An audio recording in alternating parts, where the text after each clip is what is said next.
বাংলাদেশের ফুটবলে স্থানীয় খেলোয়াড়দের নিয়ে আবারও প্রশ্ন। জাতীয় দলের কোচিং স্টাফের সঙ্গে যোগাযোগের ক্ষেত্রেও নাকি দেখা যাচ্ছে অনীহা। আসিয়ান কাপের আগে স্থানীয় ফুটবলারদের নিয়ে ২৭ আগস্ট থেকে ক্যাম্প শুরু করতে যাচ্ছেন হেড কোচ থমাস ডুলি।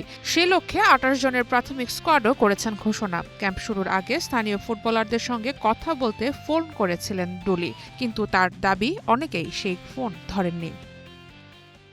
কয়েকজন ফুটবলারকে ফোনে পাওয়া যাচ্ছে না, তারা কোনো বার্তাও পাঠাচ্ছে না। আমরা সবাইকে সাথে পাওয়ার চেষ্টা করছি, কারণ ওই খেলোয়াড়রা বা ভালো খেলোয়াড়রা দলে থাকলে সেটা দলের জন্য ভালো, ইনফ্যাক্ট সবার জন্যই ভালো। কিন্তু বিষয়গুলো তো সবসময় আমাদের হাতে থাকে না।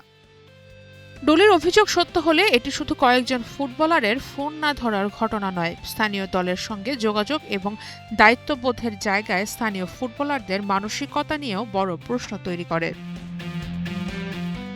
জাতীয় দলের জার্সি পেতে যেমন পারফরম্যান্স জরুরি, তেমনি জরুরি পেশাদারিত্ব ও দায়িত্ববোধ। ডুলির এই অভিযোগ তাই স্থানীয় ফুটবলারদের জন্য হয়ে উঠতে পারে সতর্কবার্তা। এমন অভিযোগ শুধু যোগাযোগের ঘাটতির নয়, বরং খেলোয়াড়দের পেশাদারিত্ব নিয়েও প্রশ্ন তুলছে। জাতীয় দলের দরজায় থাকা একজন ফুটবলারের কাছে কোচিং স্টাফের ফোন কতটা গুরুত্বপূর্ণ সেটিও সামনে এসেছে এই ঘটনায়।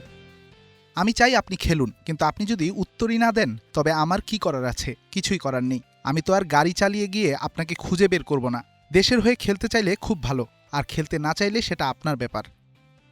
প্রাথমিক স্কোয়াডে ডাক পাওয়া লোকাল ফুটবলারদের মাঝে অন্যতম আলোচিত নাম সৌরভ দেওয়ান। ঘরোয়া ফুটবলে মোহামেডানের হয়ে ভালো পারফরম্যান্সের পর এবার ডুলির পরিকল্পনায় জায়গা পেয়েছেন তিনি।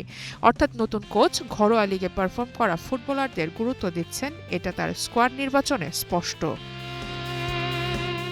বিদেশি ফুটবলাররা জাতীয় দলে জায়গা পেতে নিজেদের প্রমাণ করতে যেমন প্রস্তুত থাকেন, স্থানীয় ফুটবলারদের কাছ থেকেও একই ধরনের পেশাদার আচরণ প্রত্যাশিত।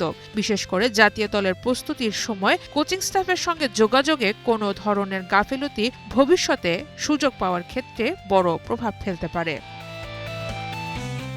সারা মাহবুব, স্টার প্লে।